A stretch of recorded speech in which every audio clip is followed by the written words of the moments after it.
Switching gears now to the worsening migrant crisis, let's bring in Betsy McCaughey, New York Post columnist and former New York Lieutenant Governor, and Alec, host of First Class Fatherhood podcast. Good to have you both in the studio. Nice for you to make it on this holiday. Happy President's Day, by the way. So, Betsy, first to you. As Lieutenant Governor, you told me you're familiar with something called the safety net assistance part of the budget. It's a significant part. It's meant for U.S. citizens. Now, apparently, very quietly, Governor Hochul has been changing the rules to allow non-citizens who are here, many of whom here illegally, most of whom probably, to qualify for this assistance. What do you make of this? That's right, brand new. And it's just one of the many sweeteners that the Democratic politicians in New York are offering to ensure that New York remains the migration capital of the nation, the #1 destination for people coming across the southern border. So they're offering welfare that the federal government doesn't offer and other states don't offer. They're offering debit cards loaded up to $1,000 a month so migrants can buy their preferred foods, culturally appropriate foods, instead of settling for the prepared meals handed out at the shelters.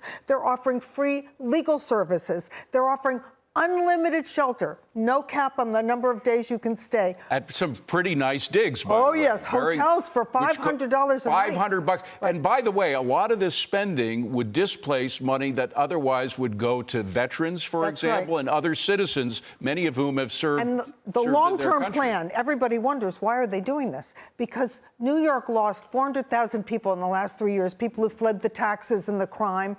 And the politicians don't want to give up their congressional seats, so they're packing New York with head count. That's a charge. I'll get to you in a second, Alec, but it is a specific charge you made that while they're saying they're foreclosing, you know, people like Mayor Adams is saying the Fed should close the border more and everything, he in fact wants more migrants to come here. I have the New York City controller saying he wants these people to come in. He wants them to come in, and not only that, but several members of Congress in New York have said the same thing. We need these people for redistricting purposes. And you think that's what they're doing? Oh, yes. Okay. Alec, I want to switch to politics now. And what's happening with the Republican primaries are still going on. Nikki Haley is hanging in there. Tim Scott, Senator Tim Scott, who's become very strongly pro-Trump right now, maybe a vice presidential part of that ticket, had something to say. He didn't mention Nikki specifically, but he was obviously alluding to her. Roll tape. American people are more focused on their future than Donald Trump's past. What they're more focused on is making sure that our southern border is secured. The American people aren't asking the questions about legal challenges. The American people are asking questions about economic challenges. So why does Nikki hang on? Nikki Haley, David, is only there. She's serving the purpose of the donors that are continuing to fund this campaign. She knows she has no legitimate shot to win. And there is nobody that was smiling more when this decision got handed down that Trump had to pay $380-something million. Nikki Haley was smiling just along with the other left-wing libtards that were celebrating this entire decision. She's only in there to attack the former president and the leading candidate. It's true. I mean, that's why she's there. Let's be honest. She's not there to win. She has zero chance. She is only hoping that there will be a conviction of Donald Trump and that he's removed from the ticket. That's her only path. There is no shot she beats him. You know, there are some Republicans, not never Trump, but Republicans who aren't crazy about Trump, who were suggesting that they were suggesting that she focus her attention on Biden, not on Trump. Focus on why Biden needs to be changed, why he's done such a terrible job as president. Even they are pushing. Do you think they'll have any effect on her change of tone, where she's focused on Biden rather than Donald Trump? Absolutely not. I don't think she's going to stop focusing on Trump. That's what her purpose is. That's why the donors have her up there. And even when we had more candidates that were still in this, none of them were attacking Biden. They were all, except for Vivek Ramaswamy, they were all taking stabs at Donald Trump. So that's why I think you're going to see her to continue this path until that money runs out, and then she'll be gone. You want a piece of this? Well, I think that she's running behind anybody else on the ticket, right? She should be focusing on 2028.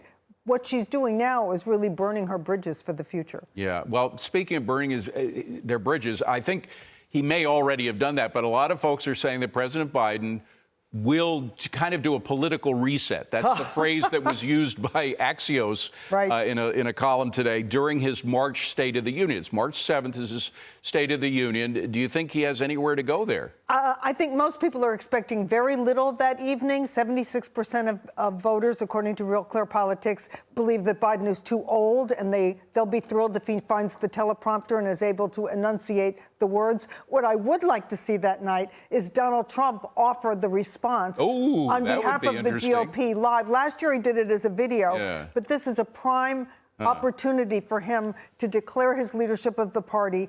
And that would be. Do you think that'll happen? I would love to see it. You know, this is a bit of a gamble to put Biden out there for the State of the Union, but the fact that the left-wing media is going to fangirl over him, no matter how the thing works out, I think that's why they're going to make it a safer play. Well, some have and some haven't. I must say that those who are rooting for Michelle Obama to step in, or Governor Newsom, or whoever, so there is kind of this pull, a little bit of pull. They're not marching in complete lockstep here. I think there's a risk of real disruption that evening too, because in recent speeches that Biden has given live, he's had many protesters objecting for support for Israel. I'll tell you how you find out if that's true. If they send him out there without shooting him up with that cocktail so he can get through it, then you'll know. If he's out there with Novocaine brain, then you know that they're setting him up to take the fall. Finally, I got to talk about another New York story. Cops in New York are going through a very, very tough time. I think over 5,000 injuries from the crooks that have been doing. And then they have Alvin Bragg, the DA, immediately catch and release. I mean, they have the police catch and then Alvin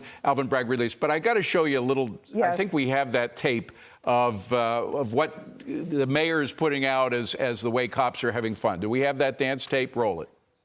Okay, there it is. It's just background. You can see what's happening. This is what they're putting out.